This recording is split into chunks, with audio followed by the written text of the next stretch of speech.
Bismillahirrahmanirrahim. Assalamualaikum warahmatullahi wabarakatuh. Innal hamdalillah nahmaduhu wa nasta'inuhu wa nastaghfiruhu wa na'udzubillahi min sururi anfusina wa min sayyiati a'malina man yahdihillahu fala mudhillalah wa man yudhlil fala hadiyalah.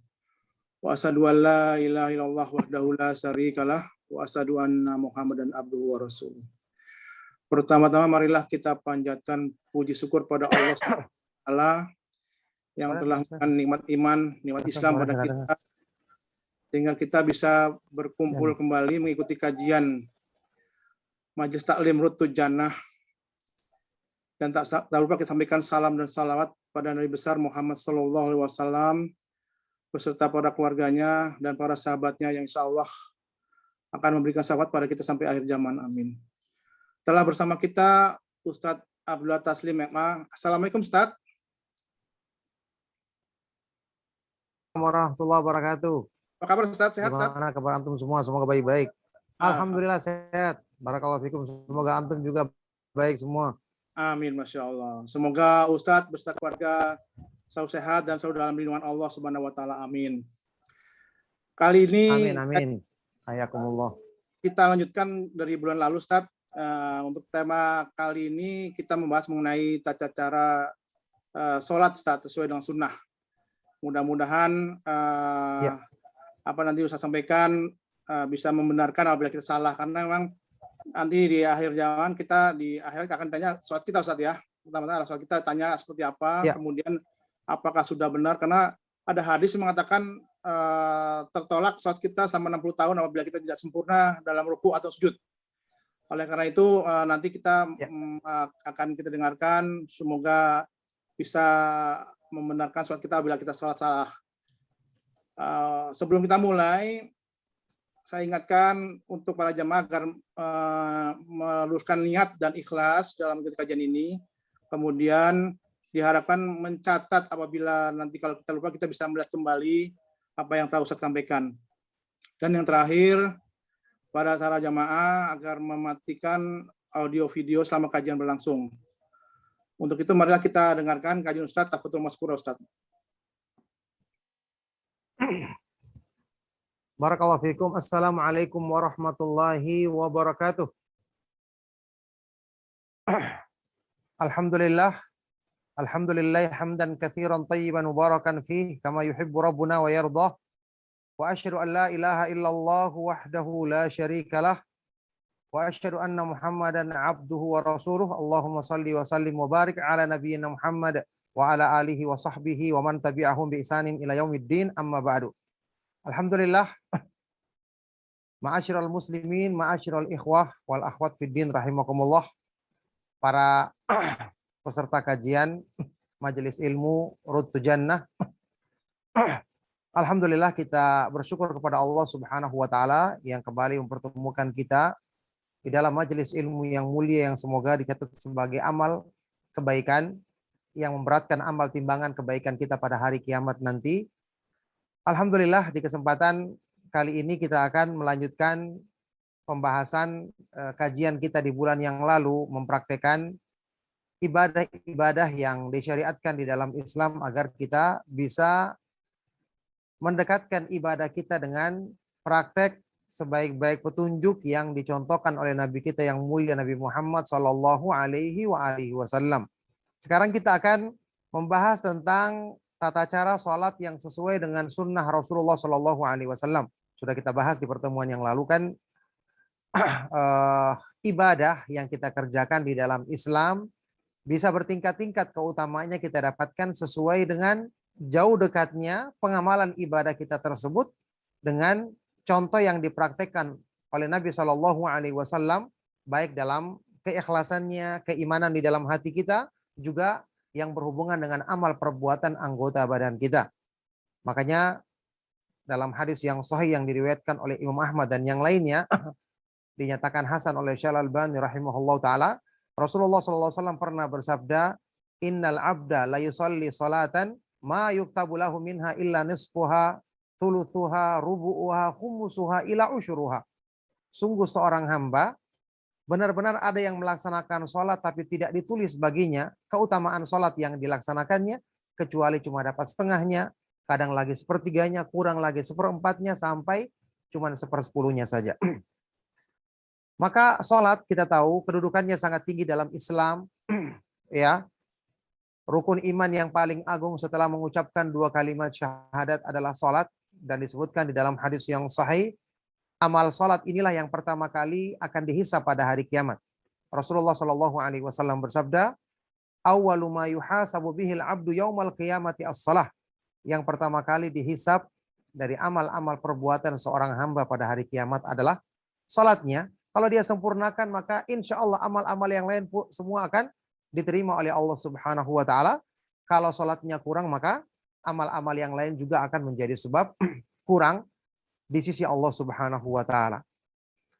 Jamaah sekalian rahimakumullah, kita akan mempraktekkan sholat yang sesuai dengan sunnah Rasulullah Shallallahu Alaihi Wasallam, dan inilah yang dimaksud dengan sholat yang diperintahkan di dalam Al-Quran.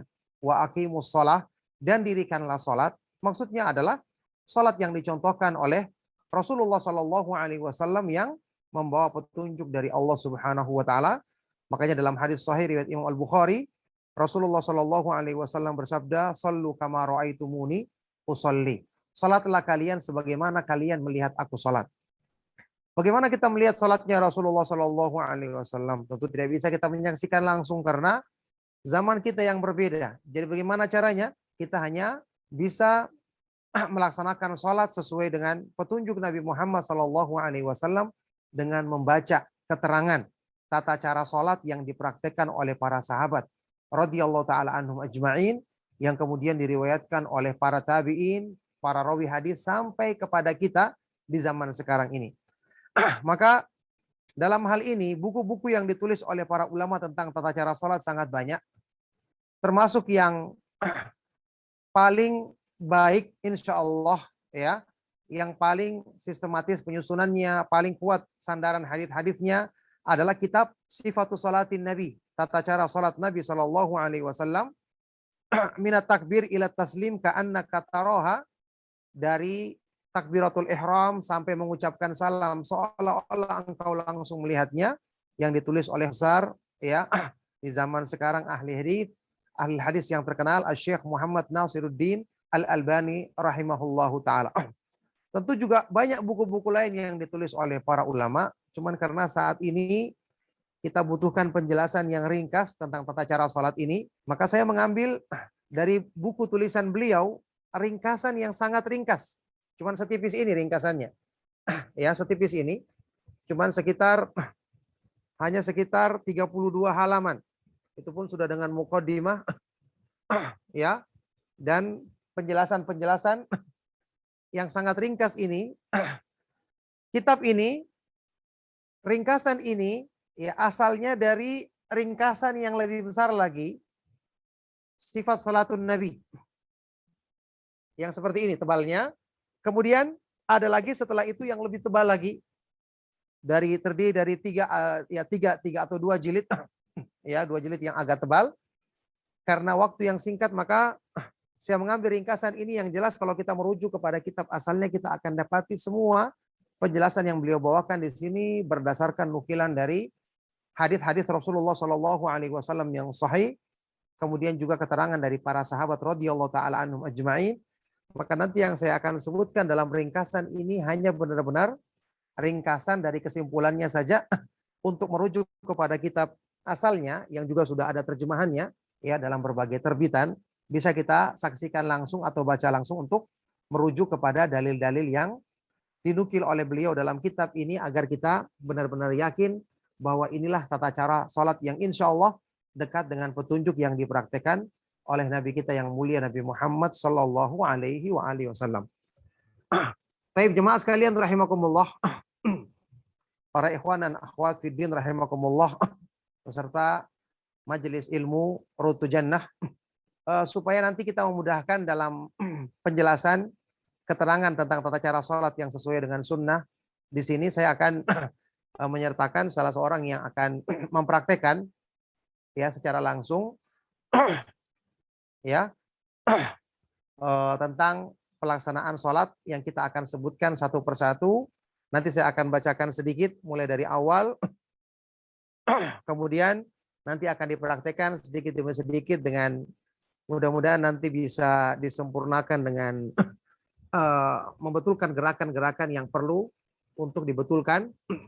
Semoga Allah Subhanahu wa taala memudahkan pertolongan bagi kita agar bisa menjelaskan masalah ini dengan dengan baik. Nanti juga tentu saja nanti di akhir kajian mudah-mudahan ada waktu antum bisa menanyakan hal-hal yang perlu dipertanyakan tentang tata cara pelaksanaan sholat berdasarkan apa yang kita baca dari ringkasan kitab Sifat Salat Nabi Sallallahu Alaihi Wasallam karya dari Syekh Al-Albani rahimahullah taala. Baik, sambil saya jelaskan, sambil dipraktekkan, ya. Silakan, saudara atau Yusha, ya, masuk.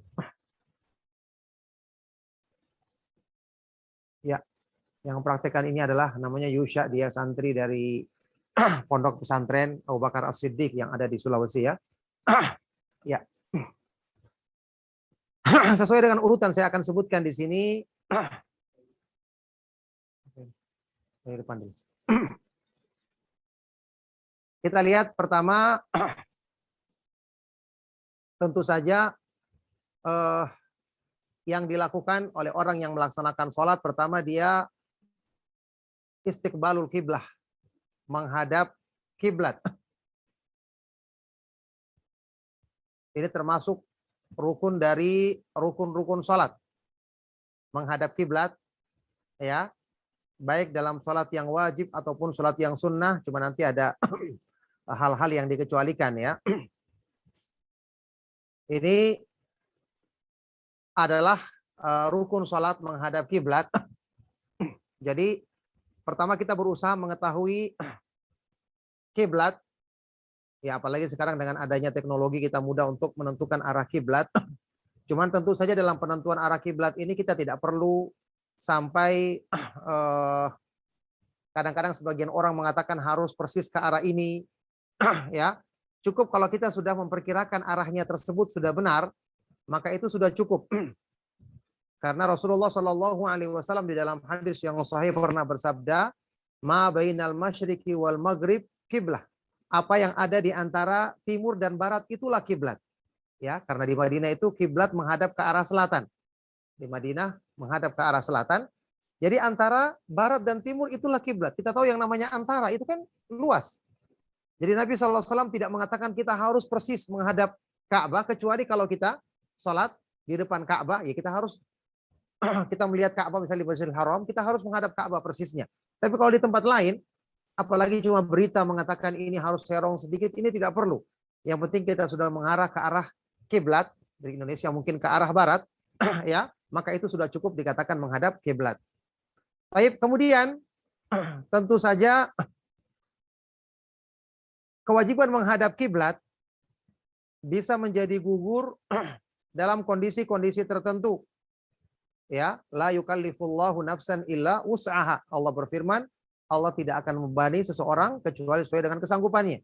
Contoh misalnya dalam keadaan sholat dalam keadaan berperang, dalam keadaan takut, tentu kita harus bersiap-siap menghadap musuh, ya, peperangan yang sedang berkorban.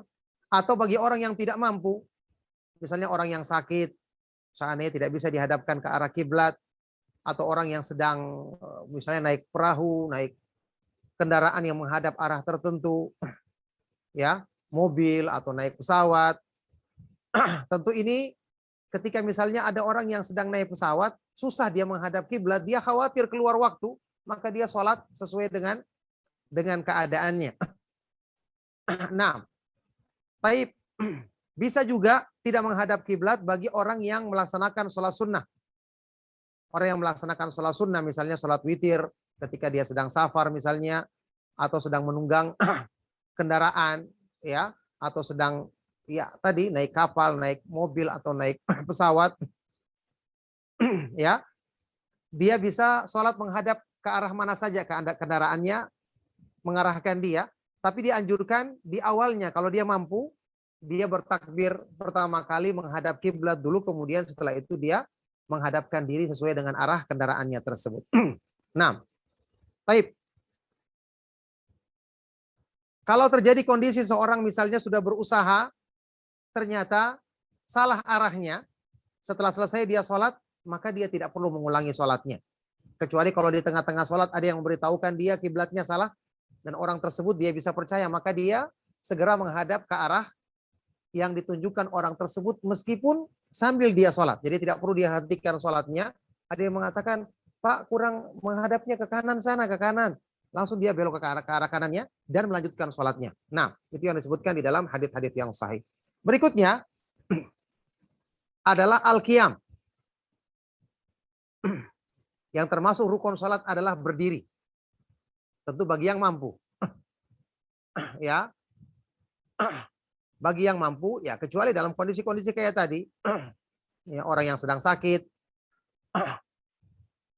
maka dia bisa duduk melaksanakan sholat yang tidak mampu berdiri misalnya. Bahkan orang yang sedang duduk, ya dia boleh duduk dengan tawarruk, dengan mutarabbi, duduk duduk bersila, atau duduk yang lainnya yang mudah bagi dirinya. Disebutkan dalam hadis yang sahih, Nabi SAW pernah duduk bersila dan juga duduk yang lain yang mudah bagi dirinya. Kemudian kalau seandainya dia bisa sambil duduk, kemudian dia sujud, rukuk dengan tunduk sedikit, kemudian dia sujud dengan sempurna, lebih bagus. Kalau tidak, maka dia cukup dengan mengisyaratkan saja, tentu sujudnya lebih rendah dibandingkan rukuknya, dan tidak perlu dia meletakkan sesuatu di atas untuk dia jadikan sebagai tempat sujud, ya. Karena Nabi SAW hanya mengisyaratkan saja dengan menjadikan sujud lebih rendah dibandingkan rukuknya ketika dia melaksanakan sholat sambil duduk tersebut. Nah, kemudian diperbolehkan juga bagi orang yang misalnya dia bisa mencampur antara sujud, antara berdiri dan duduk. Misalnya di awal-awal dia bertakbir berdiri, kalau capek dia duduk kembali, mungkin dia sakit. Nanti pas mau ruku, sebentar bacaannya tinggal sedikit, dia berdiri, kemudian sempurnakan, baru dia ruku. Setelah itu dia duduk lagi, diperbolehkan. Supaya ini lebih utama, karena berdiri juga dia mampu sedikit, maka dia lakukan sesuai dengan kemampuannya. Baik. Sekarang kita mulai. Ya, sebelum kita mulai saya juga sebutkan, ada sunnah yang diajarkan di dalam sunnah Rasulullah SAW, yaitu kita usahakan sholat menghadap yang namanya sutra atau pembatas seperti ini. Sengaja saya letakkan. Ini ada perintah dari Nabi SAW di dalam hadis yang sahih, la tusalli illa ila sutra. Janganlah kalian sholat kecuali menghadap pembatas. Di antara manfaatnya pembatas ini adalah membatasi pandangan kita, supaya nanti tidak lewat pandangan kita, karena pandangan itu biasanya diikuti oleh hati.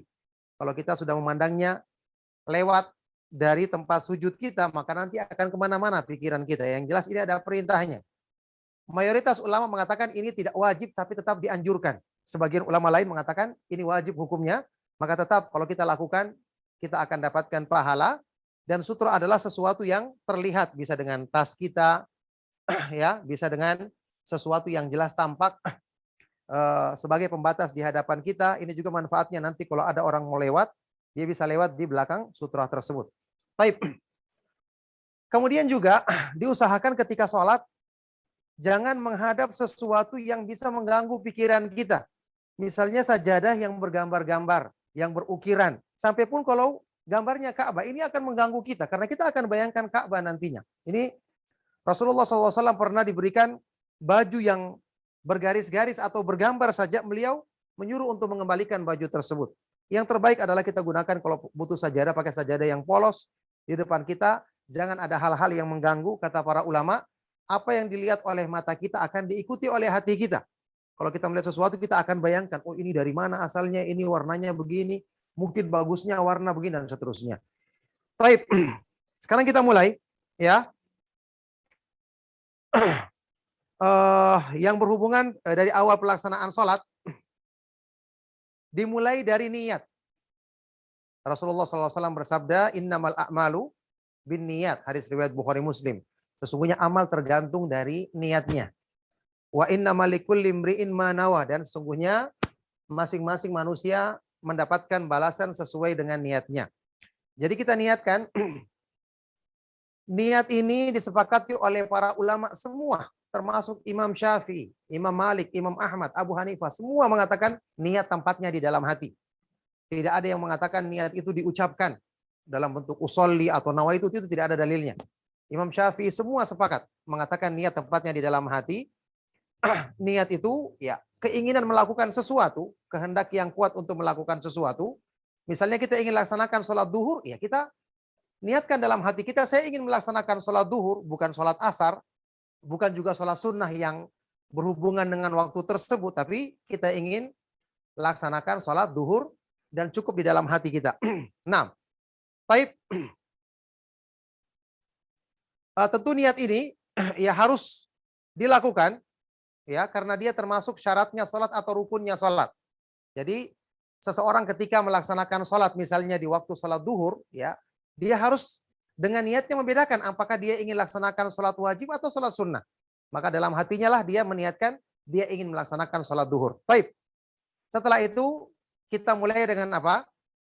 Bertakbir. Takbiratul ihram namanya, takbir pembuka.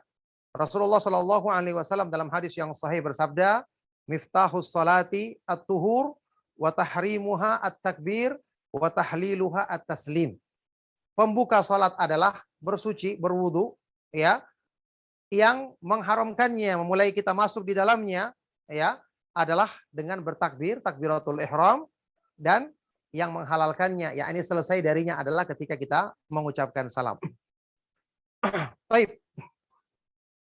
Ketika mengucapkan salam, kita mengucapkan takbir, Allahu Akbar, tidak perlu dikeraskan suara, kecuali bagi imam saja.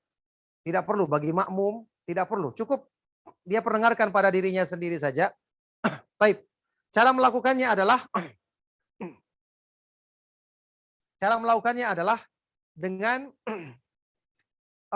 mengucapkan takbir bisa bersamaan dengan mengangkat tangan. Ayo, Allahu Akbar, seperti itu. Jadi bisa bersamaan antara mengucapkan takbir Allahu Akbar dengan mengangkat tangan. Bisa juga ya mengucapkan takbir dulu baru mengangkat tangan. Ya. Boleh juga mengangkat tangan dulu baru mengucapkan takbir. Ya, bisa dengan 3 cara. Kemudian cara mengangkat tangan, ya, ada 2 cara. Pertama, tangannya jangan terlalu digenggam, tapi jangan juga terlalu dilonggarkan. Ya, biasa saja tangannya ketika mengangkat, tangan ketika takbir. Kemudian di dalam hadis yang sahih disebutkan, ketika mengangkat tangan, maka kedua tangan dijadikan sejajar dengan pundak. Sejajar dengan pundak, ya. Pokoknya sejarah ini perkiraan saja, tidak harus sampai menyentuh pundak begini juga, ya.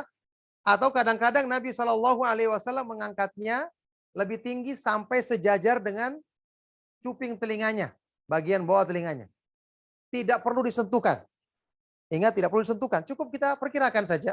Kadang-kadang sejajar bau, kadang-kadang agak tinggi sedikit. Itu diperbolehkan dan disebutkan di dalam hadis-hadis yang sahih. Ingat, tidak perlu dengan menyentuh ujung telinga. Perlu kita perhatikan di sini, ikhwan dan akhwat fiddin rahimakumullah, kalau kita salat berjamaah, kita datang. Waktu kita bertakbiratul ihram bagi makmum itu ya kita lakukan sambil berdiri tegak. Jangan sambil berjalan. Berdiri tegak, setelah kita siap baru ucapkan Allahu Akbar. Ya, Allahu Akbar, baru kemudian kita ikuti sesuai dengan gerakan imam. Kalau imamnya sedang berdiri baca Al-Fatihah dan surat, ya kita langsung bersedekap. Kalau seandainya imamnya misalnya sedang dalam keadaan sujud, setelah kita takbir tadi Allahu Akbar, kita takbir lagi berikutnya untuk sujud Allahu Akbar, kemudian kita lakukan sujud. Yang jelas takbiratul ihram ini tetap harus dilakukan. Setelah itu baru kita ikuti gerakan imam dengan membaca takbir yang kedua sesuai dengan gerakan imam saat itu kalau salat berjamaah. Semoga dipahami. Baik. Selesai bertakbir adalah wad'ul yadain. Meletakkan tangan kanan di atas tangan kiri. Ya, meletakkan tangan kanan di atas tangan kiri ini adalah sunnah para nabi alaihi wassalatu wassalam dan diperintahkan oleh Nabi sallallahu alaihi wasallam. Jadi tidak boleh orang ketika ini tangannya diratakan. Sebagian madhab ya tangannya diratakan begini ketika baca Al-Fatihah. Ini salah. Jadi meletakkan tangan kanan di atas tangan kiri.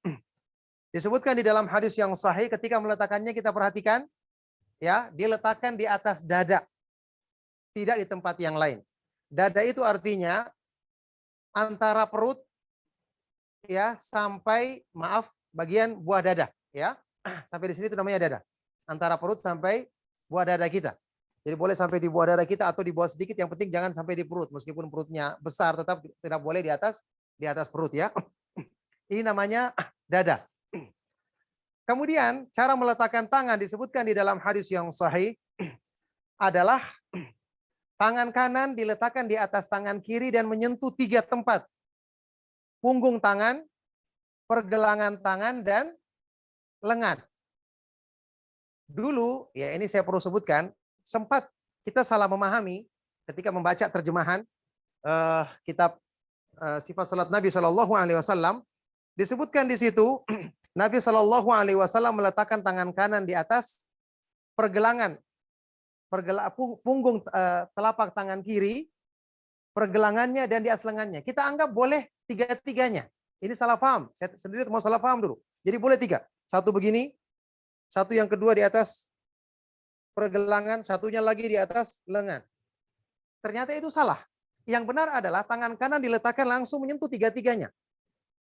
Karena punggung tangan sekalian, pergelangan tangan sekalian, dan lengan tangan sekalian. Jadi seperti ini contohnya. Jadi kena 3-tiganya, boleh agak sedikit-sedikit. Ini ya, yang penting jangan terlalu jauh. Yang penting tangan ini kena 3-tiganya. Ini praktek yang saya lihat langsung ketika dicontohkan oleh ulama besar di Madinah, yaitu Syekh Abdul Muhsin Al-Abbad hafizahullah ta'ala ketika menjelaskan tentang hadis ini di dalam pengajian di Masjid Nabawi. Oleh karena itu, sekali lagi diletakkan di atas 3, tangan kanan menyentuh punggung telapak tangan kiri, kemudian pergelangan dan lengannya. Baik. Cara meletakkannya pun ada 2, bisa dengan cara diletakkan biasa begini. Diletakkan, bisa juga kadang-kadang dengan digenggam. Genggam semua. Ya. Itu boleh kita lakukan. Dan kalau ada sunnah Rasulullah SAW yang menyebutkan lebih dari 1 ini, selalu yang terbaik adalah kita kadang-kadang laksanakan yang pertama, kadang-kadang laksanakan yang kedua. Ada sebagian yang menggabung. Digabung seperti ini. Ada yang menyentuh, ada yang menggenggam. Ini salah, tidak ada sunnahnya. Ini malah membikin-bikin yang baru. Ya. Supaya menggabungkan antara meletakkan dan menggenggam, maka dilaksanakan seperti 3 jari diletakkan, 2-nya lagi menggenggam. Ini salah. Yang benar adalah menggenggam seperti ini atau meletakkan seperti biasa. Baik. Kemudian ketika kita berdiri seperti ini, ya, yang disebutkan di dalam beberapa hadis yang disahihkan oleh Syekh Al-Albani rahimahullah taala, tentu kita berusaha untuk khusyuk dalam salat kita. Termasuk dalam hal ini kita diperintahkan untuk melihat ke tempat sujud. Jangan melihat ke tempat yang lain. Lihat ke tempat sujud, ya, dan dengan terbatasnya pandangan kita, maka hati dan pikiran pun akan terbatas sehingga kita tidak akan mengingat hal-hal yang lain. Kemudian setelah selesai, ya, kemudian setelah itu kita dianjurkan, disunahkan untuk membaca apa? Doa istiftah. Doa istiftah yang disebutkan di dalam hadis-hadis Rasulullah Shallallahu Alaihi Wasallam, ada beberapa hadis yang sahih, ya. Kita bisa memilih salah satu di antaranya, atau mungkin kita baca kadang-kadang yang ini, kadang-kadang yang kedua. Kalau kita merujuk kepada kitab para ulama, termasuk kitab asli ini, kita akan dapatkan beberapa doa iftitah yang ringkas. Di antaranya adalah ucapan dalam istiftah ini adalah subhanakallahumma wa bihamdika wa tabarakasmuka wa ta'ala jadduka wa la ilaha ghairuka. Ya, subhanakallahumma wa bihamdika wa tabarakasmuka wa ta'ala jadduka wa la ilaha ghairuka. Ya, maha suci engkau ya Allah, segala puji bagimu, maha suci, maha berkah namamu, maha tinggi kemuliaanmu, dan tidak ada sembahan yang benar kecuali engkau ya Allah. Ini juga termasuk yang ringkas yang ada perintah dari Nabi Shallallahu Alaihi Wasallam untuk kita membacanya, yakni doa istiftah. Kita berusaha hafal salah satu di antaranya atau lebih dari satu untuk kita baca di dalam salat kita. Kadang-kadang kita baca yang pertama, kadang-kadang yang kedua. Maka ini yang contohkan di dalam sunnah Rasulullah Shallallahu Alaihi Wasallam. Setelah baca doa iftitah atau istiftah, kita membaca Al-Quran. Dimulai dengan ya, A'udzubillahi minasyaitonir rajim. Syalbani rahimahullah taala mengatakan ini hukumnya wajib. Ya. Dan yang disebutkan di dalam hadis-hadis yang sahih, lafaz ta'awudz yang disebutkan di dalam sunnah Rasulullah SAW adalah bisa a'udzubillahi minasyaitonir rajim min hamzihi wa nafthihi wa nafathih. Min hamzihi wa nafthihi wa nafathih. Ya, aku berlindung kepada Allah Subhanahu wa taala dari godaan syaitan yang terkutuk, dari kedatangannya, dari tiupannya dan dari godaannya. Nah, bisa juga a'udzubillahis samiil alimi minasyaitonir rajim, ditambahkan dengan as-samiil alim. Ya, yang jelas lafaz ta'awuz yang biasa kita ucapkan a'udzubillahi minasyaitonir rajim, ini bisa tinggal ditambah min hamzihi wa nafthihi wa nafathih. Tambahkan 3 kata ini untuk melengkapinya agar sesuai dengan yang dicontohkan di dalam sunnah Rasulullah Shallallahu Alaihi Wasallam. Setelah membaca ta'awudz, a'udzubillahi minasyaitonir rajim dan seterusnya tadi, setelah itu kita membaca bismillah, bismillahirrahmanirrahim, tapi dengan suara dipelankan. Ingat, ini sunnah. Tidak pernah Nabi SAW mengeraskan suara dalam membaca bismillah. Ya, semua sholat yang dipraktekkan oleh Nabi SAW, baik itu sholat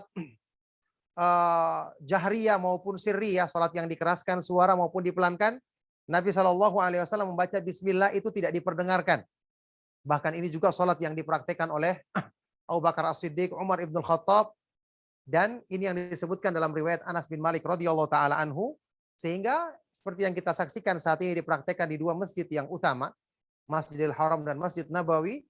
Para imam itu ketika membaca bismillah, ya mereka membaca tapi tidak mengeraskan suara. Baca secara pelan, bismillahirrahmanirrahim. Baru kemudian setelah itu membaca surat Al-Fatihah. Ya. Baca surat Al-Fatihah, ini termasuk rukunnya salat. Ya. Wajib untuk kita membaca surat Al-Fatihah. Ya, kecuali dalam kondisi misalnya orang yang tidak mampu, baru masuk Islam, belum bisa membacanya, maka dia bisa membaca subhanallah, alhamdulillah, wala ilaha illallah, Allahu akbar, wala haula wala quwata illa billah, yang mudah baginya. Baca Al-Fatihah sampai selesai. Ya. Kemudian di sini juga sunnah Rasulullah SAW kita baca surat Al-Fatihah itu berhenti setiap ujung ayat, jangan disambung. Apalagi ada orang bilang sekali nafas, ini tidak sesuai dengan sunnah Rasulullah SAW. Dibaca berhenti setiap ujung ayat, ya, setelah bismillah, alhamdulillahirrabbilalamin, tarik nafas lagi berhenti, ar-rahmanirrahim, seterusnya. Jadi berhenti setiap di ujung ayat, begitu. Kemudian, ya, setelah itu selesai membaca surat Al-Fatihah, maka dianjurkan, diperintahkan kita membaca amin salat berjamaah dengan suara yang keras. Tapi jangan mendahului bacaan aminnya imam. Kita usahakan bersamaan dengan bacaan amin yang diucapkan oleh imam, jangan mendahulinya. Baik. Adapun bagi makmum ketika salat berjamaah, ya, di sini pun dikatakan bahwa bagi makmum juga wajib untuk membaca surat Al-Fatihah, ya, baik sholat di pembacaannya dikeraskan. Memang ini ada, ya, tentang wajib membaca Al-Fatihah kalau dia mendengarkan bacaan imam, ya. Yang jelas kalau sholat seperti duhur dan asar tidak didengarkan bacaan imam, dia juga harus baca. Yang diperselisihkan kalau imam itu di dalam sholat subuh, maghrib, dan isya kan bacaan imam. Ini ada ulama, ya, apakah juga jelas Syalbani rahimahullah ta'ala mendengarkan bacaan imam itu cukup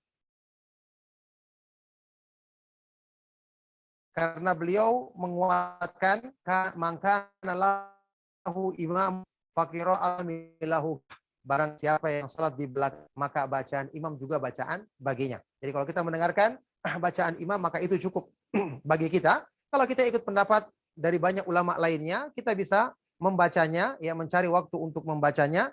Bahkan sebagian ulama juga mengatakan kita boleh ikut membaca bersama imam surat Al-Fatihah saja. Baik.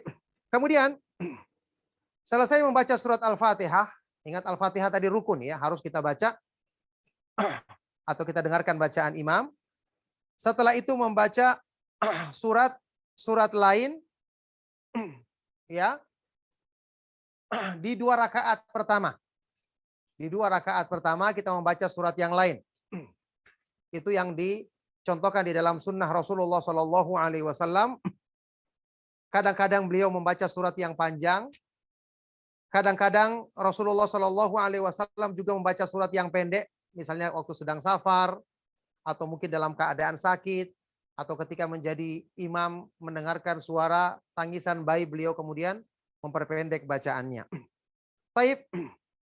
Sunnah dalam hal ini juga waktu kita membaca itu di rakaat yang pertama harus lebih panjang. Ya, tidak harus, tapi lebih utama. Ya, dianjurkan untuk lebih panjang dibandingkan rakaat yang kedua. Selanjutnya lagi di rakaat yang ketiga tentu lebih pendek lagi dibandingkan rakaat sebelumnya.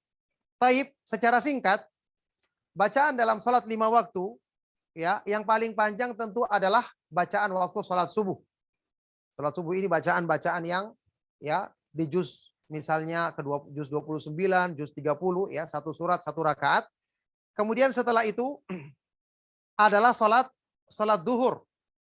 Sholat duhur ini juga lumayan agak panjang ya, tapi tidak sepanjang sholat subuh. Setelah itu sholat isya dan sholat asar. Bacaannya kurang lebih sama. Kemudian dominannya di sholat maghrib itu Nabi Shallallahu Alaihi Wasallam membaca surat-surat yang agak pendek. Ya, dominannya. Kadang-kadang juga surat yang panjang. Baik. Kemudian setelah selesai ya membaca surat setelah Al-Fatihah tadi, surat yang lain tadi, kita melakukan ruku. Ingat, sebelum ruku, setelah selesai membaca surat itu ada kita diam, tarik nafas sejenak. Ya. Tidak langsung selesai bacaan langsung ruku, tidak, tarik nafas dulu kemudian kita ucapkan takbir. Ya, takbir peralihan namanya, takbir intiqal, kemudian kita ruku. Ya. Allahu Akbar. Caranya sama seperti tadi. Kita mengangkat tangan bisa sejajar dengan bahu, sejajar dengan ujung telinga tanpa perlu disentuhkan. Nah. Ya, kita lihat dari samping mungkin untuk melihat rukunya. Misalkan. Ya kan? Ya. Jadi ketika melakukan ruku ya, tulang-tulang itu dalam keadaan rata dan menempati tempatnya. Ininya rata, disebutkan dalam hadis yang sahih kalau dituangkan air maka airnya tidak akan tumpah, akan menetap. Ya. Jadi sejajar seperti ini gerakannya. Kemudian dia meletakkan kedua tangan menggenggam tempurung lututnya. Tidak perlu digenggam dengan keras, sekedar digenggam saja. Kemudian meletakkan kedua tangannya tadi menggenggam, jari-jarinya ya direnggangkan, ya, seperti menggenggam tempurung lututnya. Itu yang dilakukan. Kemudian tadi diperhatikan punggungnya diluruskan, ya. Kalau Nabi SAW mempraktekannya dituangkan air maka airnya akan menggenang di situ, tidak akan jatuh. Ini juga bisa kita praktekkan sendiri di rumah misalnya dengan cermin atau dengan mungkin suami istrinya akan melihat supaya punggungnya itu rata, karena para sahabat ketika menceritakan bahwasanya punggung Nabi SAW rata, ini menunjukkan mereka memang menyebutkan hal ini karena ini perlu untuk kita contoh dan teladani. Nah, tapi kita perhatikan rata seperti ini. Kepalanya juga jangan terlalu angkat, jangan terlalu tunduk, rata. Ya, rata dengan punggungnya. 6. Baik. Ya, tadi sudah jelaskan tadi bahwasanya tangannya direnggangkan menggenggam tempurung lututnya. Baik. Setelah itu, setelah rata ini, dia membaca zikir yang disyariatkan ketika pandang matanya sudah di tempat sujudnya.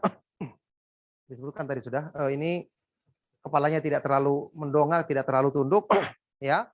Ketika itu dia membaca zikir yang disyariatkan, misalnya subhana rabbiyal azim. Subhana rabbiyal azim atau subhana rabbiyal azim wa bihamdi, boleh 3 kali boleh, atau lebih daripada itu juga diperbolehkan. Minimal 1 kali dia membacanya. 6. Ya, boleh 3 kali, boleh lebih, yang jelas paling tidak 1 kali dia membacanya. 6. Baik. Sunnah Rasulullah Shallallahu Alaihi Wasallam ini juga perlu diingatkan di sini bahwa setiap gerakan beliau itu, setiap gerakan Nabi Shallallahu Alaihi Wasallam ketika berdiri, ruku, nanti bangkit dari ruku itu diusahakan panjangnya hampir sama. Panjangnya hampir sama. Makanya ketika ruku seperti ini, itu panjang banyaknya yang dibaca zikirnya Subhana Rabbiyal A'la itu tidak mesti harus 3 kali. Kalau seandainya yang dibaca ketika berdiri panjang kayak sholat subuh, otomatis nanti ketika ruku akan lebih. Ya, disebutkan di dalam kisah salatnya Umar bin Abdul Aziz rahimahullah taala ketika dilihat oleh Anas bin Malik dan dikatakan ini salatnya paling mirip dengan salatnya Nabi Shallallahu alaihi wasallam dalam hadis yang sahih. Ketika mereka menghitung bacaan tasbih dalam ruku dan sujudnya itu sebanyak 10 kali dibaca. Jadi boleh lebih dari 3 kali. Kalau bacaannya waktu berdiri panjang, setelah Al-Fatihah panjang, otomatis rukunya akan semakin panjang. Nah, ya kemudian dalam ruku juga tentu tidak diperbolehkan membaca Al-Quran, juga sebagaimana dalam sujud ada larangan membaca Al-Quran. Jadi kita hanya mengulang-ulang Subhana Rabbiyal A'la, Subhana Rabbiyal A'la, Subhana Rabbiyal Azim, ya Subhana Rabbiyal Azim atau Subhana Rabbiyal Azim wa bihamdi. Baik. Setelah itu bangkit dari ruku. Ya. Ini juga rukun, dia membaca apa? Sami Allahu liman hamidah. Sami Allahu liman hamidah. Dan ingat, zikir-zikir yang disebut tadi sebagai takbir peralihan atau Sami Allah liman hamidah ini dibaca ketika kita beralih dari satu gerakan ke gerakan yang lainnya. Bukan dibaca ketika kita masih berdiri Allahu Akbar baru bergerak. Tidak, dibaca ketika peralihan. Sesuai dengan tempatnya, dia adalah zikir yang dibaca waktu peralihan. Sami Allahu liman hamidah ini juga wajib untuk dibaca. Dan menurut pendapat yang terkuat ini dibaca oleh imam dan juga makmum. Dibaca oleh imam dan juga makmum. Karena ini adalah zikir untuk peralihan dari ruku menuju berdiri. Nah, kemudian dia mengangkat tangan tadi. Terulang lagi dari ruku. Sami Allahu liman hamidah. Dengan cara angkat tangan kayak tadi. Sejajar dengan bahu atau sejajar dengan ujung telinga. Baik. Setelah itu dia berdiri lurus. Ya, tumakninah namanya. Kembali tulang-tulang ke tempatnya. Ya. Setelah itu kemudian dia membaca zikir Rabbana walakal hamdu. Ini dibaca oleh makmum dan juga oleh imam, semua membacanya. Ya. Itu minimal membaca Rabbana walakal hamdu. Ketika dia membaca dengan tambahan yang lain, Rabbana walakal hamdu mil'as samawati wa mil'al ardi wa ma bainahuma mil'a ma syi'ta min syai'in ba'du. Dalam hadis-hadis yang sahih disebutkan ada yang panjangnya, itu diperbolehkan dan tadi kita katakan bacaan ini ya panjang pendeknya tergantung dari bacaan waktu berdiri tadi. Kalau semakin panjang otomatis lama waktu dia i'tidal juga akan semakin panjang. Dan ketika itu dia mengulang-ulangi bacaan tadi. Rabbana walakal hamdu, seterusnya. Ulang lagi Rabbana walakal hamdu. Supaya panjang antara rukunnya bisa, antara gerakan-gerakannya bisa bersamaan. Jadi tidak benar. Ada orang ketika berdiri, ya Sami Allah liman hamidah. Kemudian singkat langsung dia melaksanakan sujud. Ini tidak benar. Artinya tidak sesuai dengan sunnah Rasulullah SAW. Meskipun tetap sah sholatnya, tapi yang sesuai dengan sunnah adalah dia mengusahakan setiap gerakannya ini panjangnya hampir hampir sama, tidak satu panjang kemudian satunya pendek sekali. Taib. Setelah itu dia melakukan sujud. Ya. Dia melakukan sujud ya, membaca takbir. Ayo. Allahu Akbar. Baik, dia melakukan sujud seperti ini. Kadang-kadang dalam hadis yang sahih disebutkan kadang-kadang Rasulullah SAW sambil mengangkat tangan. Tapi lebih seringnya tidak, ya. Seperti yang tadi kita contohkan. Kemudian cara pelaksanaan sujud, saya tidak memperpanjang di sini perbedaan pendapat, tapi yang saya ambil yang kuat, pendapat yang terkuat. Cara pelaksanaan sujud ketika jatuh atau menyungkur sujud adalah meletakkan kedua tangan dulu sebelum kedua lututnya. Ini yang diperintahkan oleh Rasulullah SAW. Ini juga yang, jadi ada ucapan Nabi SAW merintahkannya. Ini juga yang disebutkan dalam contoh praktek Nabi Muhammad SAW. Dan inilah yang menyelisihi, nanti saya jelaskan. Inilah yang menyelisihi cara duduknya unta. Cara unta duduk yang seperti ini. Jadi meletakkan kedua tangan di luar, kemudian kedua lutut. Nah, baik. Kemudian ketika dia melakukan sujud, yang juga ini termasuk rukun salat, maka dia menjadikan tangannya ya tidak terlalu digenggam tapi juga tidak terlalu terbentang. Dia menjadikan tangannya, jari-jarinya menghadap kiblat, ya, agak digenggam sedikit tangannya tapi tidak terlalu, ya, baik. Kemudian dia menjadikan meletakkan kedua telapak tangannya ini sejajar dengan kedua telinganya, ya, atau sejajar dengan kedua bahunya, sama seperti tadi waktu takbir, ya, sekitar sejajar dengan telinga atau sejajar dengan kedua bahu. Kemudian dia meletakkan anggota sujud yang penting yang disebutkan di dalam hadis yang sahih, yakni kedua telapak tangannya, kemudian jidat dahi dan hidungnya diletakkan dengan benar-benar menyentuh tanah, kemudian lututnya dan jari-jari kakinya. Jari-jari kakinya ditekuk ya, menghadap ke depan ke arah kiblat. Kemudian ya, dia merenggangkan kedua tangannya. Merenggangkan kedua tangannya, melebarkan kedua tangannya seperti itu. Dan disebutkan di dalam sunnah juga, yaitu dengan menjadikan kedua telapak kakinya merapat. Kedua telapak kakinya merapat. Nah, itu yang dicontohkan di dalam sunnah Rasulullah SAW. Dan ketika itu kemudian dia membaca zikir ketika sujud.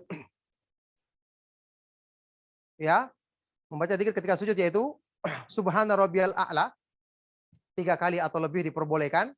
Dan ketika itu dianjurkan juga ketika sujud kita untuk memperbanyak doa. Disebutkan di dalam hadis sahih riwayat Imam Muslim. Memperbanyak doa. Jadi setelah kita baca Subhana rabbiyal a'la atau Subhana rabbiyal a'la wa bihamdi, kita berdoa. Tadi sudah kita sebutkan, waktu panjangnya sujud ini adalah sesuai dengan waktu gerakan-gerakan yang lain. Ya, lama panjangnya ya. Durasinya ya. Kalau bacaan kita semakin panjang berarti waktu sujud setelah kita membaca Subhana rabbiyal a'la atau Subhana rabbiyal a'la wa bihamdi, tentu juga kita bisa memperbanyak doa kita kalau kita ingin memperpanjangnya agar sesuai dengan waktu kita berdiri. Ya tentu saja nanti ini prakteknya mungkin waktu kita sholat sunnah, sholat malam misalnya, kita sholat qiyamul lail atau mungkin sholat duha. Karena kalau kita sholat berjamaah bersama imam kan kita mengikuti imam. Kalau imamnya sudah bergerak maka kita pun harus segera bergerak. Baik. Setelah itu bangkit dari sujud.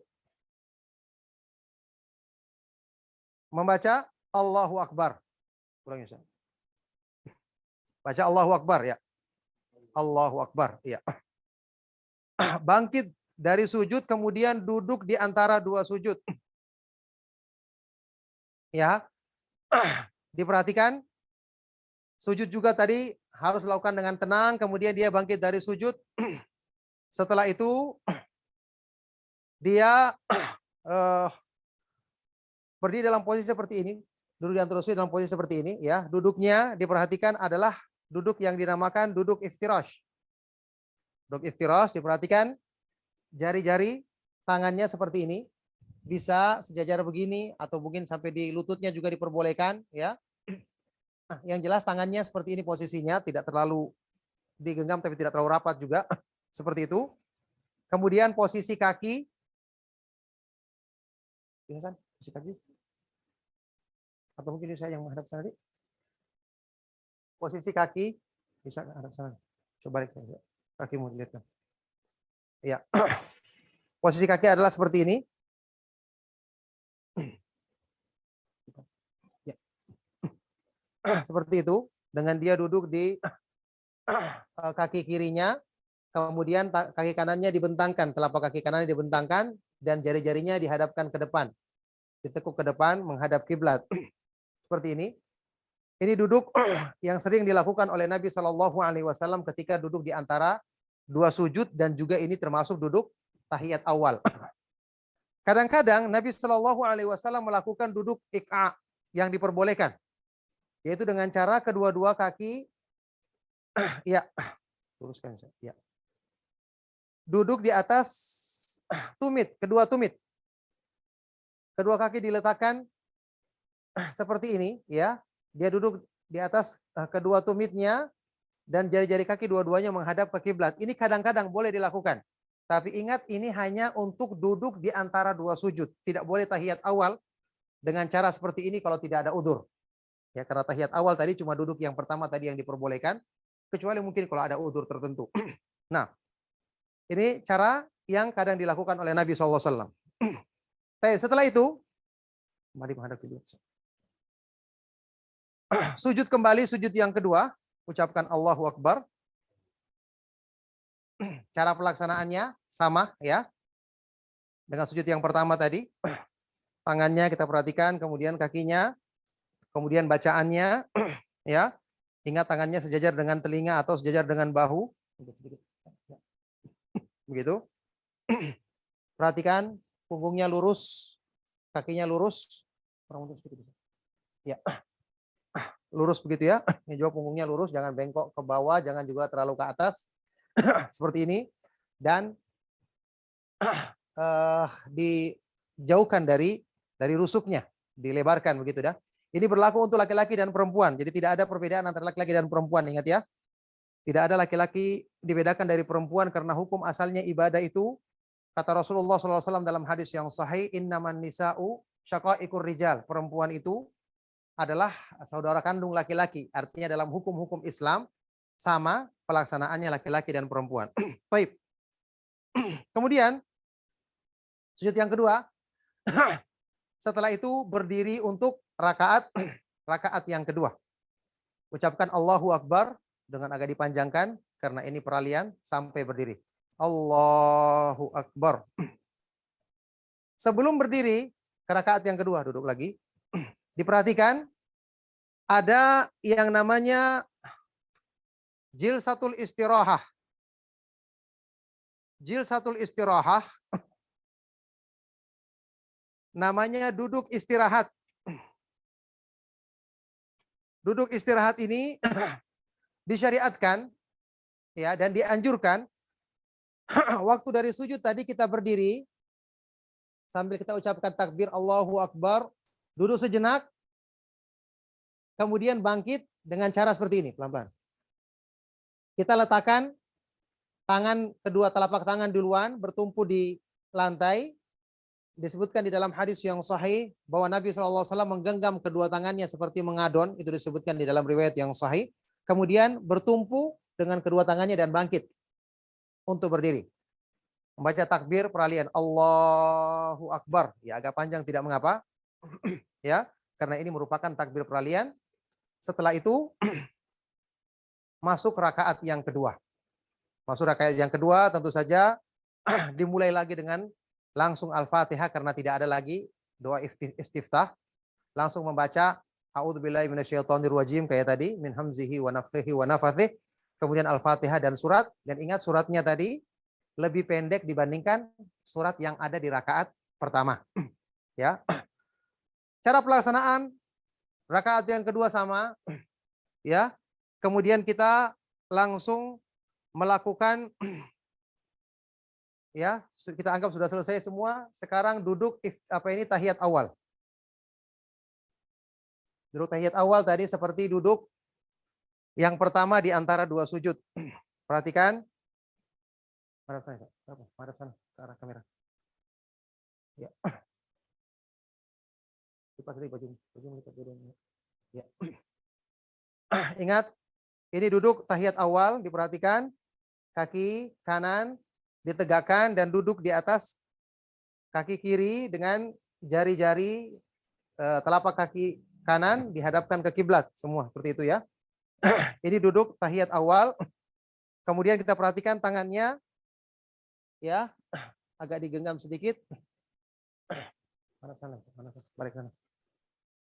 Hadap ke kameranya sana. Ya. Sana. Perhatikan tangannya, begitu. Tangan menunjuk ke arah kiblat dan dijadikan lurus, tidak turun begini ya, karena hadis yang menyebutkan tangan ditundukkan itu hadisnya lemah. Jadi lurus seperti ini ke arah kiblat. Kemudian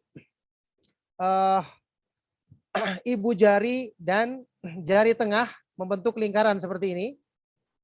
Seperti ini ya. Boleh juga dengan menggenggam biasa. Ada beberapa yang disebutkan di dalam sunnah Rasulullah SAW, bisa menggenggam biasa, ditunjukkan jari telunjuk atau dengan cara membentuk lingkaran seperti ini antara jari tengah dengan ibu jari. Itu kita laksanakan kadang-kadang, ini kita laksanakan kadang-kadang, itu diperbolehkan karena semua disebutkan di dalam sunnah Rasulullah SAW. Kemudian tentu saja bacaannya adalah bacaan yang disebutkan di dalam hadis-hadis yang sahih, bisa kita langsung rujuk. Karena tentu bacaannya sekarang saya tidak jelaskan karena waktu, supaya kita ringkas. Bacaannya bisa dihafal sendiri tentu saja ya. At-tahiyatu lillahi wassalawatu wattayyibat dan seterusnya. Kemudian membaca salawat, dan di waktu ini membaca salawat dengan diselesaikan dengan sempurna, itu yang tentu lebih utama. Setelah selesai, dan ingat ketika waktu tahiyat ini yang disebutkan dalam sunnah Rasulullah SAW adalah kita memperhatikan jari-jari kita, memperhatikan jari telunjuk kita, ya, perhatian pandangan mata kita. Kemudian di dalam sunnah Rasulullah SAW juga waktu menunjuk dengan jari telunjuk itu ada sunnah kadang-kadang dilakukan dengan menggerak-gerakkan jari. Ini secara ringkas saja adalah tambahan yang disebutkan di dalam hadis riwayatnya Wa'il ibnu Hujr dari salah seorang rawi ya yang terpercaya dan sangat kuat hafalannya, yaitu Imam Zaidah ibnu Qudamah rahimahullahu taala. Maka tambahan dengan menggerak-gerakkan jari ya dengan cepat ini adalah tambahan yang sahih riwayatnya ya. Jadi boleh kita lakukan kadang-kadang dalam sholat kita, boleh juga tidak kita lakukan. Jadi ada riwayat yang menyebutkan Nabi SAW tidak menggerak-gerakkan, kadang-kadang ada juga riwayat yang menyebutkan Nabi SAW menggerak-gerakkannya. Jadi yang terbaik adalah kita lakukan kedua-duanya, kadang-kadang ini, kadang-kadang seperti itu. Kemudian selesai kita baca sampai salawat dengan sempurna, kita bangkit untuk rakaat yang ketiga. Ya, kalau sholat subuh misalnya langsung salam berarti kan. Kalau sholat subuh berarti tahiyat akhir dianggap ini. Kita langsung membaca doa bagi yang ingin berdoa, kemudian mengucapkan salam. Sekarang kalau sholat yang 3 atau 4 rakaat, maka kita bangkit, bertumpu lagi, kedua tangan, ucapkan Allahu Akbar, ya. Allahu Akbar. Rakaat yang ketiga dengan mengangkat tangan. Caranya seperti tadi, mengangkat tangan sejajar dengan pundak atau dengan ujung telinga. Ingat letakkannya di dada ya, di atas perut, di atas pusar sampai di buah dada, itu namanya dada. Baik. Di rakaat yang ketiga disebutkan di dalam sunnah Rasulullah SAW itu kita membaca Al-Fatihah. Dan berdasarkan riwayat yang sahih Nabi Shallallahu Alaihi Wasallam juga terkadang membaca surat yang lain, tapi lebih pendek dibandingkan rakaat yang kedua.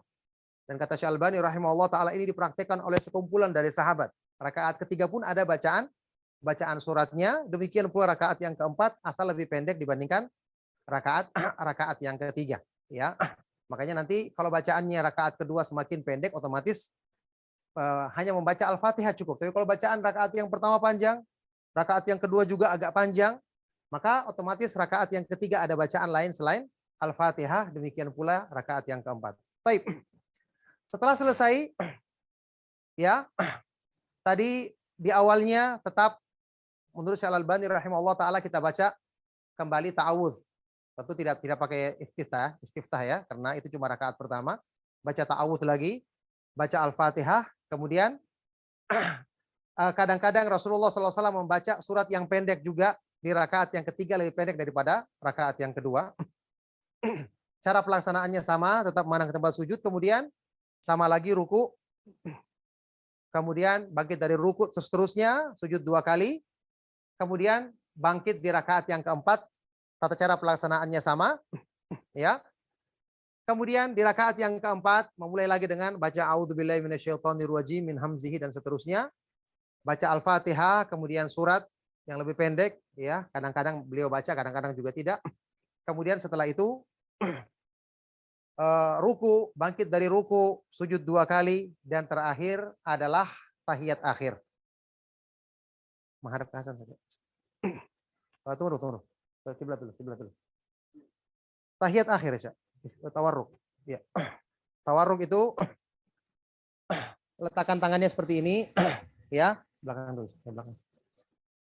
Dalam posisi belakang dulu. Tawarruk adalah posisinya seperti ini. Nabi Shallallahu Alaihi Wasallam duduk di bagian dengan cara seperti ini, ya, di bagian warik, bagian ujung paha sebelah kiri, duduknya di situ.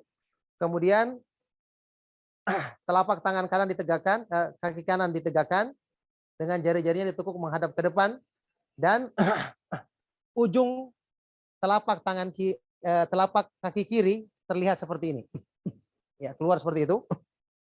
Itu namanya duduk tawarruk, ya, duduk tawarruk. Ini diperbolehkan untuk dilakukan di dalam sunnah Rasulullah SAW. Boleh juga dengan kaki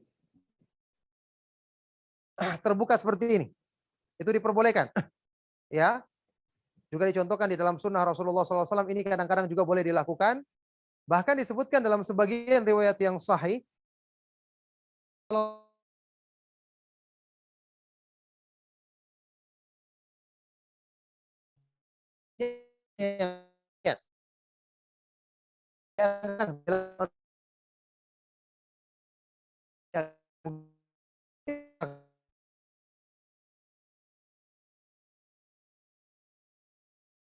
dalam kitab Tuhfatul Ahwadhi, Syarah Sunan Tirmidzi, dan penjelasan dari para ulama yang lain.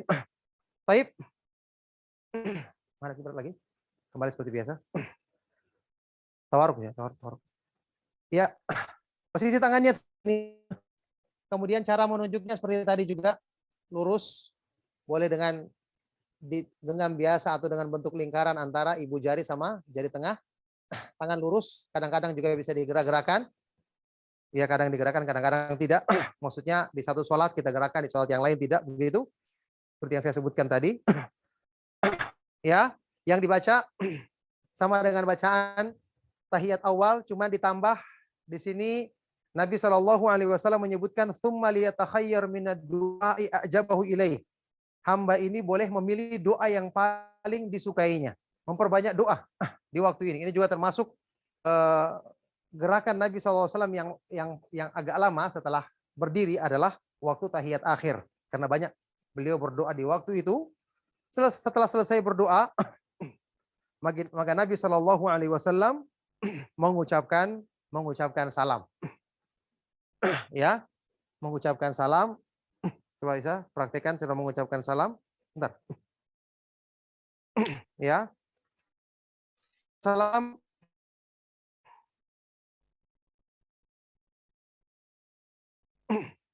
Ya.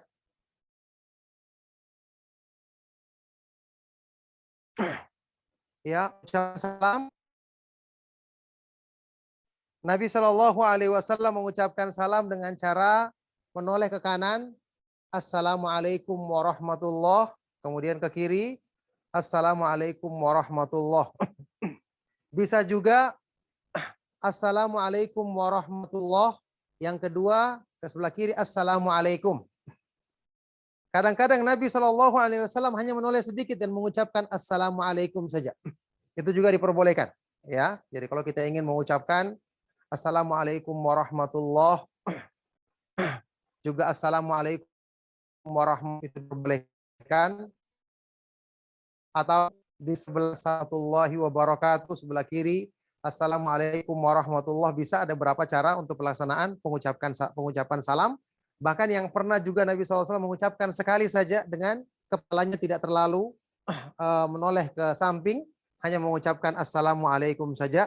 Itu juga disebutkan di dalam hadis yang sahih dari sunnah Rasulullah Sallallahu Alaihi Wasallam. Makanya asalnya yang sering Nabi Sallallahu Alaihi Wasallam putihnya pipi beliau.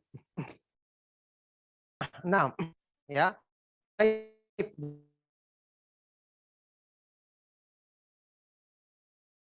Di sebelah kanan, di sebelah kiri Assalamualaikum warahmatullahi wabarakatuh. Yang kedua, Assalamualaikum warahmatullahi sebelah kanan, sebelah kiri Assalamualaikum warahmatullahi juga. Itu yang kedua. Yang ketiga, sebelah kanan Assalamualaikum warahmatullahi dan di sebelah kiri Assalamualaikum. Ya. Kemudian empat, mengucapkan sekali salam saja Assalamualaikum dan beliaunya serong pipinya sedikit tapi tidak sampai ke kanan. Itu cara pelaksanaannya ada 4 ya. Ini bisa kita lakukan kadang-kadang ini atau kita lakukan semuanya tentu untuk sholat yang berbeda-beda. Kadang-kadang yang pertama, kadang-kadang yang kedua dan yang ketiga. Dan ini yang terbaik untuk kita praktekkan karena semua pernah dicontohkan di dalam sunnah Rasulullah Shallallahu Alaihi Wasallam. Demikian setelah selesai, maka selesailah tata cara pelaksanaan sholat yang dipraktekkan di dalam sunnah Rasulullah Shallallahu Alaihi Wasallam. Mudah-mudahan bisa dipahami dengan baik dan bisa diambil pelajaran kita. Maka demikian yang bisa saya jelaskan. Ya, mungkin nanti ada hal yang perlu ditanyakan, maka bisa ditanyakan di waktu yang tersisa dari waktu sebelum salat zuhur insya Allah di tempat kami. Ya. Barakallahu fikum. Itu yang bisa saya jelaskan dan mudah-mudahan kita bisa pahami. Ya, sekarang saya persilakan di waktu yang masih ada bagi antum yang ingin bertanya. Jelas tadi yang dipraktekkan dan dicontohkan, saya persilakan. Sallallahu wasallam wa barak ala nabiyina Muhammad wa ala alihi wa sahbihi wa man tabi'ahum bi ihsanin ila yaumiddin walhamdulillahi rabbil alamin. Masya Allah. Barakallahu fiik Ustaz. Mungkin sekarang kita lanjutkan ke sesi tanya jawab. Untuk Akhi Beta, tafadhol untuk menyampaikan pertanyaan dari para jamaah.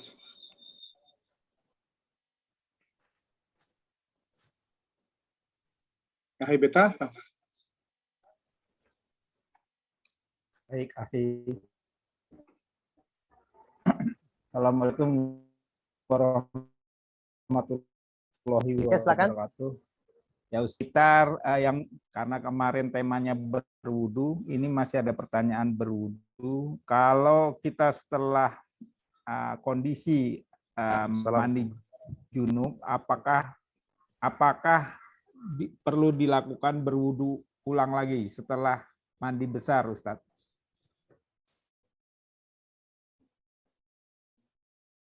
Izin menyampaikan. Apakah perlu? Ustadz, terdengar? Setelah mandi besar, mandi junub, apakah perlu mengulangi wudhu kembali, Ustadz? Ya. Terima kasih. Ya, barakallahu fiik. Pertanyaan yang sangat baik sekali. Dari beliau yang bertanya, semoga Allah Subhanahu wa taala senantiasa melimpahkan kebaikannya kepada beliau dan kepada kita semua. Setelah mandi besar atau mandi junub, apakah perlu bukan wudhu kembali Maka jawabannya seperti ini. Mandi itu yang diwajibkan di dalam Islam atau dilihatkan di dalam Islam, ya, yang kita sebut mandi besar, ya, kan ada yang mandi ketika junub, mungkin ada yang perempuan mandi ketika haid, selesai haid atau selesai nifas. Kemudian juga ada mandi yang disunahkan, misalnya mandi ketika sholat Id, Idul Fitri, Idul Adha. Juga mandi Jumat juga yang diwajibkan menurut pendapat yang terkuat, ya mandi Jumat. Itu namanya contoh-contoh besar, ya kan? Sekarang mandi besar ini ada yang dia untuk mengangkat hadas besar. Ada yang tidak demikian. Contohnya kayak mandi Jumat saja, orang tidak ada hadasnya, tidak habis berhubungan intim sama istrinya, dia ingin sholat Jumat, dia wajib mandi menurut pendapat yang terkuat. Tapi tanpa ada hadas besar yang angkat, ya kan? Beda kalau mandi junub atau perempuan yang suci dari haid dan nifas, kan dia perlu mengangkat hadas besar yang ada pada dirinya. Nah, dibedakan di sini, kalau mandi tersebut untuk mengangkat hadas besar, contoh mandi janabah, mandi junub, ya, ketika di awal mandi dia mengangkat hadas besar sekaligus meniatkan diangkat hadas kecil, maka dia tidak perlu wudhu lagi setelah selesai mandi tersebut, selama dia tidak melakukan pembatal wudhu di tengah-tengah mandinya. Jadi misalnya begini, orang mandi janabah, dia niatkan dari awal sekaligus mengangkat hadas kecil, ya, maka dia mandi. Kalau dia ingin laksanakan sunnah, misalnya di awal berwudhu juga boleh. Kalau dia ingin langsung, ya afwan, bersihkan dulu kemaluannya, bersihkan duburnya. Setelah itu dia menyiram semua. Baik di awalnya dia lakukan wudhu sunnahnya ataupun tidak, misalnya dia langsung siram juga boleh. Selama di tengah-tengah mandinya ini dia tidak kentut, dia tidak afwan buang air besar atau buang air kecil, tidak melakukan pembatal wudhu, ya, maka setelah selesai dia keluar membaca doa, keluar kamar mandi, kemudian dia membaca doa setelah selesai bersuci, ya, maka ini cukup baginya dan tidak perlu berwudhu lagi. Sudah terangkat sekaligus hadas kecilnya dan sudah mencukupi hal tersebut, tidak perlu berwudhu lagi. Dia langsung melaksanakan ibadah-ibadah yang disyaratkan padanya bersuci. Adapun kalau mandinya kayak mandi Jumat tadi, tidak ada sebab mengangkat hadas, atau mandi sholat Idul Fitri, Idul Adha misalnya, mandi yang dianjurkan, maka ini harus disertai dengan wudhu. Kalau misalnya di awal sebelum mandi, dia berwudhu dulu, kemudian dia mandi setelah itu, maka wudhu tadi mencukupi. Cukup, karena ada wudhunya. Tapi kalau dia tidak berwudhu, misalnya dia harus langsung menyiram saja, maka di akhirnya dia harus berwudhu kembali, ya, karena ini tidak ada hadas besar yang diangkat, maka tidak bisa sekaligus dijadikan niatnya untuk mengangkat hadas yang kecil. Oleh karena itu singkatnya langsung saja, kalau mandi itu mandi janabah, mandi haid, atau setelah haid, setelah nifas, maka ini bisa diniatkan wudhu sekalian. Adapun mandi yang selain itu, maka juga harus disertai dengan wudhu karena tidak ada hadas besar yang diangkat. Demikian yang akan penjelasan dari guru kita di Madinah, Syekh Abdul Muhabbad, hafizahullah ta'ala. Nah, barakallahu fikum. Baik Ustadz, pertanyaan kedua mengenai ta'awudz. Ada yang bertanya, apakah ini sudah sesuai dengan yang sahih Ustadz? Beliau menanyakan, membacanya adalah a'udzubillahi minasyaitonirrajim. Ya, silakan. A'udzubillahi minasyaitonirrajim min hamzihi wa nafkihi wa nafsihi. Apakah itu sudah sahih Ustadz? Putus-putus, kurang jelas. Sebentar Ustaz, saya ulangi. A'udzubillahi minasyaitonirrajim min hamzihi wa nafkihi wa nafsihi. Apakah itu sudah sahih bacaan ta'awudznya Ustaz?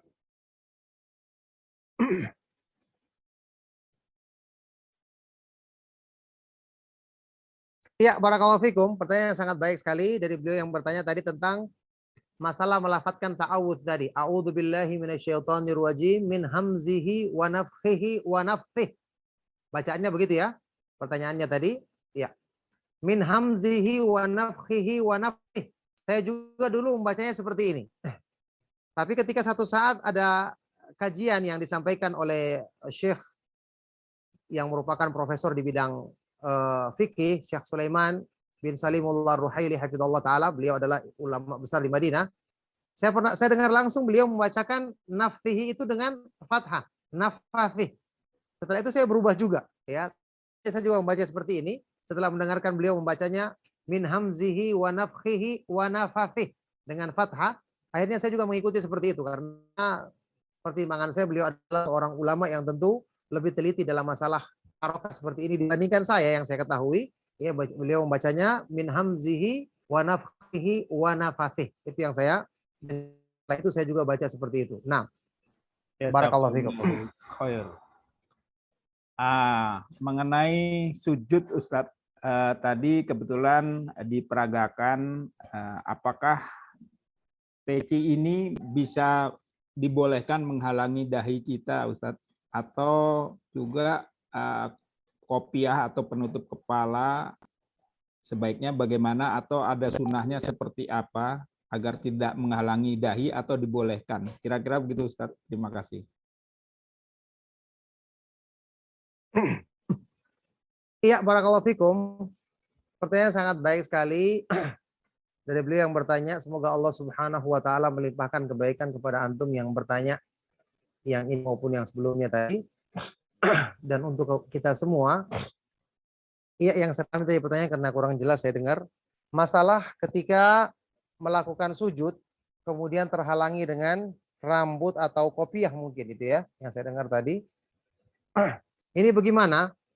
Ada sebagian orang mungkin, ya ini juga saya sering dengar, orang mengatakan kalau kita sujud kita harus singkap rambut yang menutup di kepala kita atau kopiah yang menghalangi di jidat kita, ya. Sampai-sampai ada sebagian di dahi kita, ada sebagian yang membuat kopiah sampai dibuat jahitan di sini untuk membelah bagian dahi begitu. Yang benar bahwasanya penghalang. Yang penting kita rapatkan dahi kita dan hidung kita di tempat sujud, lantai atau karpet misalnya, tidak mengapa. Karena kita bersabda dalam hadis yang sahih, umirtu an asjuda ala sab'ati a'dhum, aku diperintahkan sujud untuk di atas 7 tulang, ya, 7 anggota sujud, ya, yaitu di dahi, dan Nabi SAW menunjuk ke hidung, berarti dua-duanya dahi dan hidung, kemudian 2 telapak tangan, 2 lutut, kemudian 2 jari-jari kaki. Ini kita ketahui bahwa kalau seandainya dikatakan dahi juga harus dibuka menyentuh langsung tempat sujud, kita katakan berarti lutut juga harus dibuka langsung. Padahal lutut kan tertutup dengan sarung, dengan celana panjang yang kita pakai. Ini juga tidak diharuskan dibuka, ya. Maka selama ini kita tempelkan di lantai, ya buktinya di lantai juga boleh, bahkan kita sholat di tanah juga boleh, ya. Kemudian di atas sajadah atau tikar juga diperbolehkan. Ini juga tidak harus kita buka tikar tersebut karena ada pengalasnya. Maka pendapat yang mengatakan atau ucapan orang-orang yang mengatakan harus disingkat juga di kepala kita, ini tidak ada dalil yang mengatakannya demikian, karena pengalas-pengalas yang kita gunakan untuk sholat kita, kayak kita sujud menggunakan tikar atau karpet, ini juga tidak diharuskan untuk dilepaskan, ya, meskipun dia merupakan, tapi tidak menjadikan terhalang dari sujud kita selama kita meletakkan benar-benar anggota sujud itu benar-benar menempel di tempat sujud kita. Barakallahu fikum. Baik Ustadz. Mengenai pengucapan amin Ustadz, tadi kami dengar bahwa diusahakan bersamaan dengan imam. Namun beberapa kali kami sempat mendengar justru imamnya kelupaan baca amin di muka, sedangkan jemaah sudah mendahulunya amin, kemudian dia baru amin gitu. Itu Ustaz.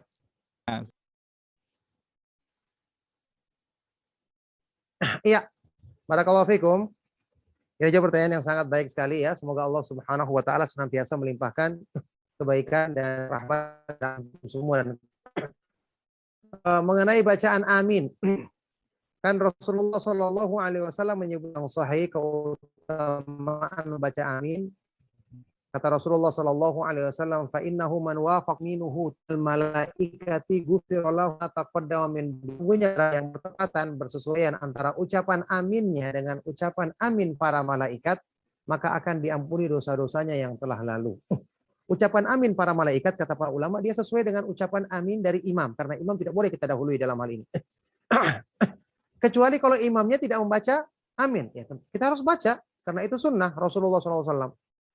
Kalau imamnya agak terlambat, ya kita harusnya menunggu, makanya jangan buru-buru.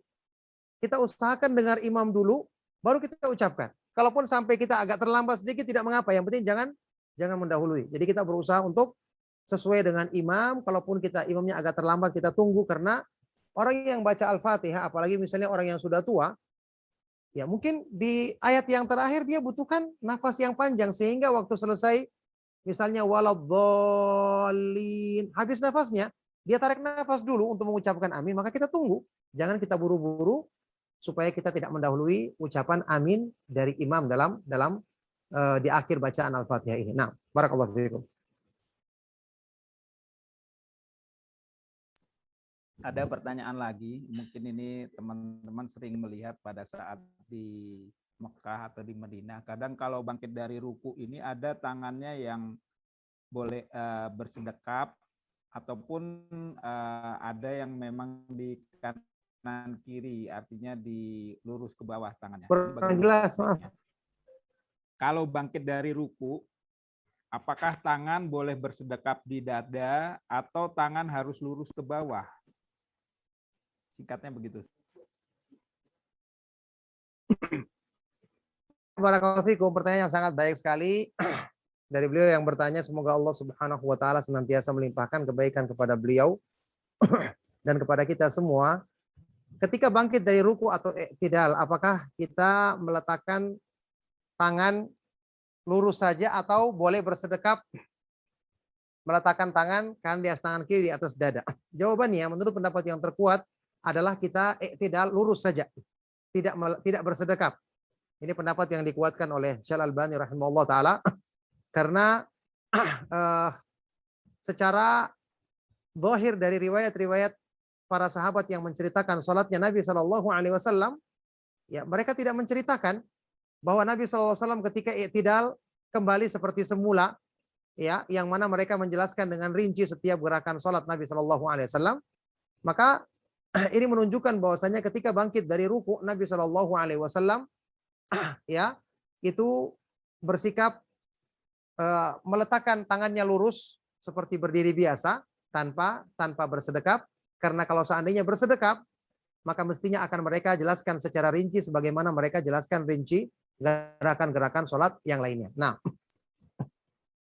baik Ustadz, ada pertanyaan lagi. Saat sujud, apakah boleh berdoa dengan bahasa Indonesia, Ustadz?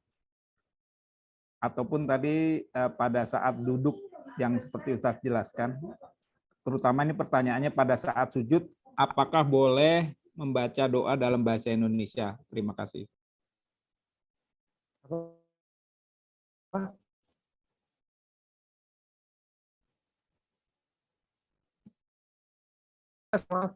Apakah boleh waktu sujud? Sujud. Apakah boleh pada saat sujud berdoa dalam bahasa Indonesia, Ustadz? Berdoa dengan bahasa Indonesia. Ya, barakallahu fiik. Ya, barakallahu fiik, pertanyaan sangat baik sekali. Sujud membaca doa dalam bahasa Indonesia, apakah diperbolehkan? Saya pernah dengar penjelasan dari Syekh Ali Hasan rahimahullah taala. Beliau memperbolehkan hal ini disebabkan ya, perintah untuk berdoa, dan doa ini dibutuhkan oleh setiap kita, meminta kepada Allah Subhanahu wa taala, dan waktu sujud adalah waktu termasuk diperintahkan memperbanyak doa. Dianjurkan perbanyak doa oleh Nabi Shallallahu Alaihi Wasallam. Tidak mungkin kita katakan Anda tidak boleh berdoa sampai bisa bahasa Arab dulu. Ya pastinya doa dalam bahasa Arab, doa dari Al-Quran dan Sunnah ini doa yang terbaik. Tapi ketika orang tidak bisa berbahasa Arab, maka dia bisa berdoa sesuai dengan hajatnya. Yang penting dia sampaikan dengan bahasa yang baik kepada Allah Subhanahu wa taala, meskipun dalam bahasa Indonesia, meskipun tentu yang terbaik doa dalam bahasa Arab, doa dari Al-Qur'an dan hadits-hadits Rasulullah Shallallahu alaihi wasallam. Nah, walau itu di sholat fardu ya Ustaz, tidak mengapa ya? iya, di semua sholat, Pak. Diperbolehkan ya. Karena baik. doa ini akan kita bicara kepada Allah Subhanahu wa taala, kita memohon. Nah,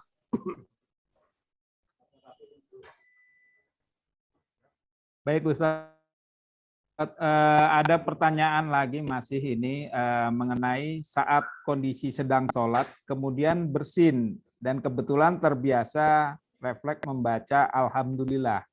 Apakah sholat kita batal atau harus diulang atau bagaimana?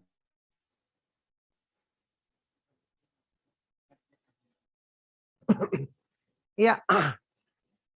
Pertanyaan yang sangat baik sekali. Ketika orang yang sedang sholat bersin, ya, membaca Alhamdulillah, apakah sholatnya batal? Jawabannya tidak. Malah ini sesuai dengan sunnah. Ini sesuai dengan sunnah Rasulullah Shallallahu alaihi wasallam. Ketika disebutkan di dalam hadis yang sahih, ada sahabat yang bersin, dia mengucapkan Alhamdulillah, itu boleh. Yang tidak boleh adalah menjawab Yarhamukallah. Ini tidak diperbolehkan. Tapi kalau kita sendiri mengucapkan Alhamdulillah, malah ini diperbolehkan di dalam hadis yang sahih dari Rasulullah Shallallahu alaihi wasallam. Dan ini termasuk yang diperbolehkan bagaimana diterangkan oleh Imam Syaukani dalam kitab Nailul Autor. Ya, jadi waktu kita mengucapkan Alhamdulillah, karena ini termasuk zikir, ya, yang diperbolehkan kita membacanya di dalam sholat kita. Abu Bakar As-Siddiq radhiyallahu taala anhu pernah ketika Rasulullah SAW sakit keras, kemudian Nabi Shallallahu alaihi wasallam membiarkan beliau sebagai imam, beliau juga mengucapkan Alhamdulillah di dalam hadis tersebut. Itu tidak diperintahkan, tidak disuruh ulangi salatnya oleh Nabi Shallallahu alaihi wasallam. Maka ini diperbolehkan kita membaca Alhamdulillah itu. Nah, izin Ustadz, masih menyambung doa saat sujud, apakah itu boleh diucapkan saat setiap sujud atau hanya sujud terakhir, kira-kira begitu?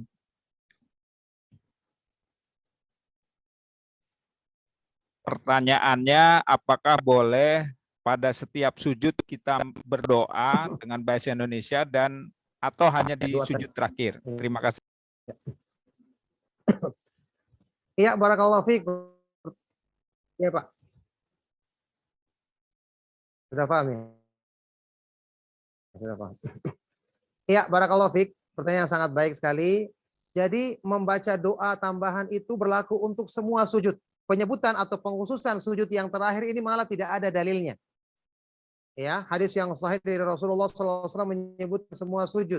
Misalnya dalam hadis riwayat Muslim, beliau Shallallahu alaihi wasallam bersabda, "Aqrabu ma yakunul 'abdu min rabbih wa huwa sajidun fihi." Adaan seorang hamba dari Allah Subhanahu wa taala ketika dia sujud, maka perbanyaklah doa padanya. Tidak ada pembatasan, hanya sujud yang terakhir. Nah, mungkin ini pertanyaan yang ini Ustadz, saat salam setelah menengok ke kanan, apakah harus melihat lurus ke depan dulu kemudian baru menengok kiri pada saat salam?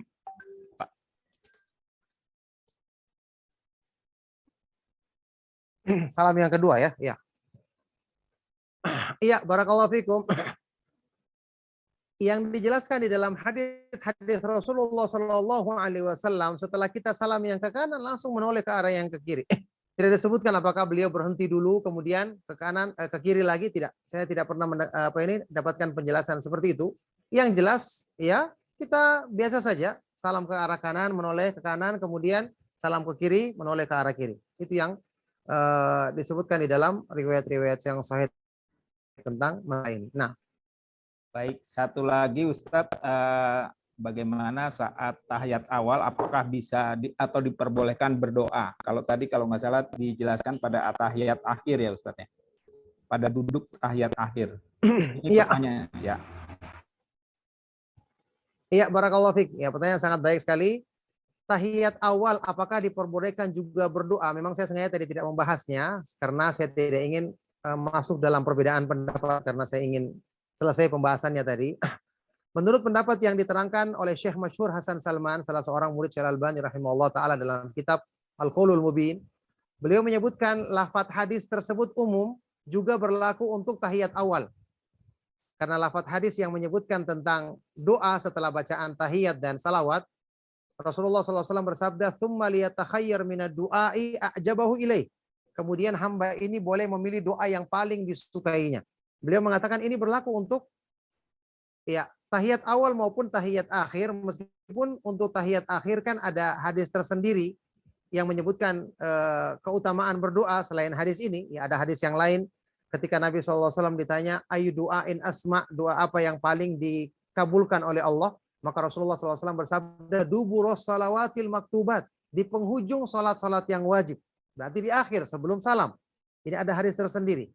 Cuma kata beliau dengan hadis yang pertama tadi menunjukkan ini juga boleh kita baca di tahiyat awal. Ya tentu kalau kita sholat berjamaah akan tergantung dari imam. Kalau imamnya cepat ya kita juga harus ikut imam segera bangkit. Kalau imamnya lambat, bacaannya panjang, maka kita bisa membaca doa juga kalau kita inginkan di tahiyat yang pertama berdasarkan apa yang beliau jelaskan. Ya, ini Syekh Masyhur Hasan Salman di dalam kitab tadi. Baik, barakallahu fikum. Ini pertanyaan yang terakhir ya. Semoga apa yang kita bahas dan kita kaji bermanfaat. Ya, di sini juga sudah hafal. Mohon maaf atas segala yang salah dan kurang. Sallallahu ala alihi wa sahbihi walhamdulillahirabbil alamin. Subhanakallahumma wa bihamdika asyhadu an la ilaha illa anta astaghfiruka wa atubu ilaik. Wassalamualaikum warahmatullahi wabarakatuh. Waalaikumsalam warahmatullahi wabarakatuh. Masya Allah, barakallahu fiik Ustaz atas tausiahnya. Mudah-mudahan apa yang telah sampaikan bisa memperbaiki sholat kita sehingga sholat kita diterima oleh Allah Subhanahu wa taala.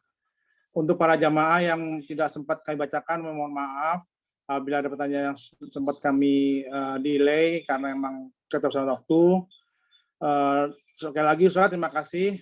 Mudah-mudahan kita bisa ketemu lagi di bulan depan dengan tema yang berbeda. Marilah kita tutup kajian ini dengan doa kafaratul majlis. Subhanakallahumma wa bihamdika asyhadu an la ilaha illa anta astaghfiruka wa atubu ilaik. Rabbana taqabbal minna. Wassalamualaikum warahmatullahi wabarakatuh.